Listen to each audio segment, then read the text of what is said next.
ici KJ Baker et bienvenue dans la suite de ce tutoriel. Dans la première vidéo, nous avons configuré notre environnement de travail. Nous avons installé Node.js, WebStorm, Postman. Ok, bon, dans la suite de cette vidéo-ci, nous allons initialiser notre projet et installer les dépendances requises pour faire fonctionner notre projet. Donc pour ce faire, pour initialiser un projet Node.js, il faut taper la commande via le terminal npm init-yes. Donc là mon terminal est ouvert dans le projet. Là il n'y a rien dans mon projet. Donc ce que je fais, je tape la commande npm init-yes. Voilà, ça va initier le projet. Ça va initialiser le projet avec avec un fichier package.json. Voilà, package.json. Donc c'est dessus qu'on voit toutes les dépendances qu'on installe dans le projet. Un peu comme avec Laravel où on a un composer.json. Ici on a plutôt le package.json. Là il y a avec le name, le nom du projet API, voilà, la version et tout. Ok, donc maintenant que c'est initié, on va devoir initier aussi TypeScript. Vu qu'on travaille avec le TypeScript, il faut initier le TypeScript de projet en tapant la commande tsc-init. Voilà, là ça va créer un fichier tsconfig.json. Donc ça c'est pour la configuration par défaut du TypeScript. Donc je crois que nous allons laisser toutes les configurations par défaut ici. Bon, nous allons quand même changer la version target. Target ici, là, c'est la version du JavaScript que ça doit utiliser. Donc, nous allons travailler minimum à la version US 2017.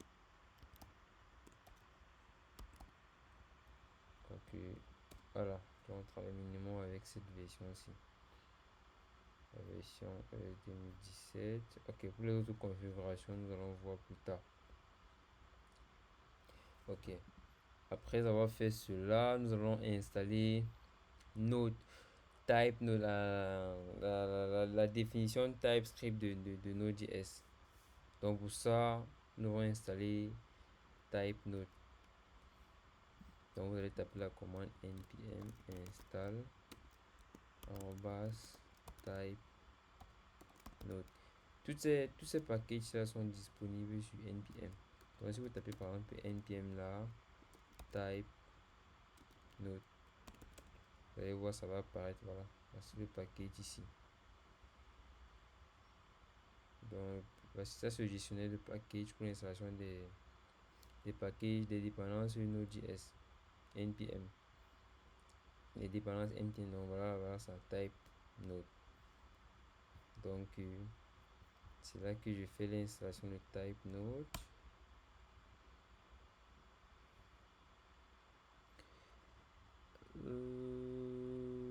Type node, apparemment il y a une erreur sur ce que j'écris.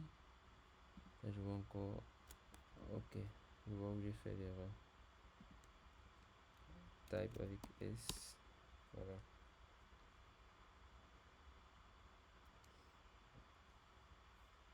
Voilà, lorsque j'installe, vous voyez, ça a créé le répertoire node module. C'est dans ce répertoire que j'ai tous les dépendances qui sont installées. Donc toutes mes dépendances là sont installées. Là par exemple dans type, il y a tout ça. J'ai node qui est venu avec tous ces différents, voilà, ces différents composants.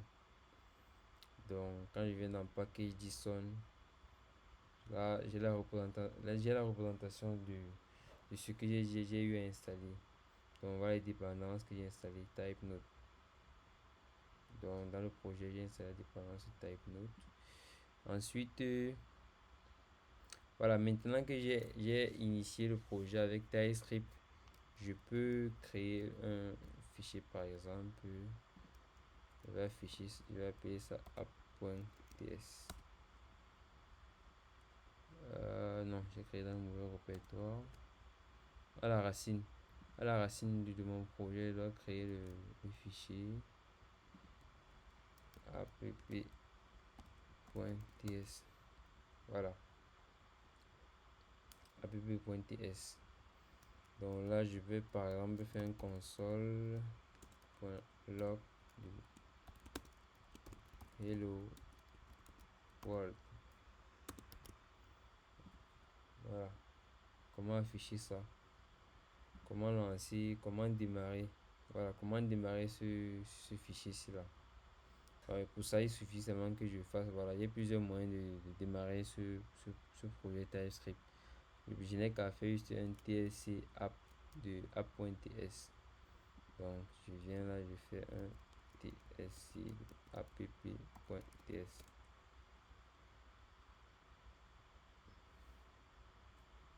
Voilà. Quand je fais un tsc app.ts, ça va générer le fichier app.js. Voilà, quand ça génère le fichier app.js, je peux faire maintenant un note de app.js. Voilà, et ça fait le hello world. Donc en réalité, le serveur a converti d'abord mon app.ts en JS. Ensuite, quand je fais un note, ça reconvertit maintenant mon fichier TypeScript en JavaScript et ça exécute. Donc, je peux faire ça comme ça. Bon, au lieu de le faire comme ça, je peux directement venir faire un TS Node de app.ts. Vu que j'ai installé TS Node de manière globale dans mon projet dans la première vidéo, donc ce que je fais là, je fais directement un TS Node. Le TS Node va automatiquement convertir en JS et lancer le projet.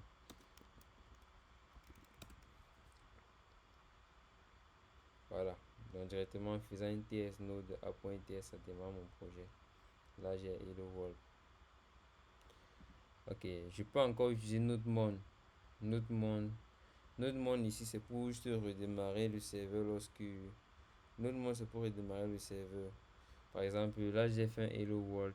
Peut-être je viens mettre Hello Beaker. J'enregistre. Je suis obligé encore de venir faire un. Pour voir, pour voir les changements. Par contre, avec NodeMon, c'est différent.